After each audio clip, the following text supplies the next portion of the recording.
ಚಳ್ಳಕೆರೆ ನಗರದ ತಾಲೂಕು ಪಂಚಾಯತಿ ಕಚೇರಿಗೆ ಸೇರಿದ ವಾಣಿಜ್ಯ ಮಳಿಗೆಗಳ ಹಿಂಭಾಗದ ಖಾಲಿ ಜಾಗ ಇದೀಗ ಗಂಭೀರ ಆರೋಪಗಳ ಕೇಂದ್ರವಾಗಿದೆ. ಈ ಜಾಗದಲ್ಲಿ ಮಳಿಗೆ ನಿರ್ಮಾಣಕ್ಕೆ ನೀಡಿದ ಅನುಮತಿ ಇದೀಗ ಪ್ರಶ್ನಾರ್ಥಕವಾಗಿದೆ. ಕೆಲವು ನಿರ್ದಿಷ್ಟ ವ್ಯಕ್ತಿಗಳಿಗೆ ಮಾತ್ರ ಈ ಅವಕಾಶ ನೀಡಲಾಗಿದ್ದಂತೆ ಸಭೆಯಲ್ಲಿ ಮನವಿ ಪರಿಗಣಿಸಿ ತಮ್ಮದೇ ಆದ ಹಣದಲ್ಲಿ ಮಳಿಗೆ ನಿರ್ಮಿಸಿ ನಂತರ ಬಾಡಿಗೆ ರೂಪದಲ್ಲಿ ಹಣ ವಾಪಸ್ಸು ಪಡೆಯಲು ಅವಕಾಶ ನೀಡಲಾಗಿದೆ.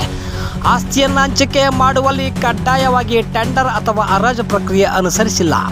ಆದರೆ ಇಲ್ಲಿ ಅಧಿಕಾರ ದುರುಪಯೋಗ ಆಗಿದೆ ಎನ್ನುವ ಪ್ರಶ್ನೆ ಕಾಡುತ್ತದೆ.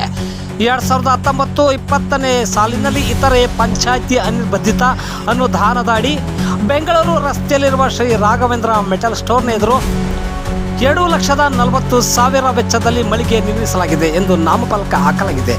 ಅಷ್ಟೇ ಅಲ್ಲದೆ 2020-21 ಸಾಲಿನಲ್ಲಿ 15ನೇ ಹಣಕಾಸು ಆಯೋಗದ ಯೋಜನೆ ಅಡಿ ಮತ್ತೊಂದು ಮಳಿಗೆ ನಿರ್ಮಾಣಕ್ಕೆ 2,50,000 ಅನುದಾನ ಬಳಕೆ ಮಾಡಲಾಗಿದೆ ಎಂದು ಕೂಡ ಹೇಳಲಾಗಿದೆ. ಆ ಸಾಲಿನಲ್ಲಿ ಕ್ರಿಯಾ ಯೋಜನೆಯಲ್ಲಿ ಈ ಕಾಮಗಾರಿಗಳೇ ಇಲ್ಲ. ಇನ್ನು ಆಶ್ಚರ್ಯಕರ ಸಂಗತಿ ಏನಂದ್ರೆ ಈ ಕಟ್ಟಡ ನಿರ್ಮಾಣಕ್ಕೆ ನಗರಸಭೆಯಿಂದ ಯಾವುದೇ ಪರವಾನಗಿ ಪಡೆಯಲಾಗಿಲ್ಲ. ನಾಮಫಲಕದಲ್ಲಿ ಉಲ್ಲೇಖಿಸಿದ ಅನುದಾನ ಕಾಮಗಾರಿಗಳು ಎಲ್ಲವೂ ಅನುಮಾನಾಸ್ಪದವೇ.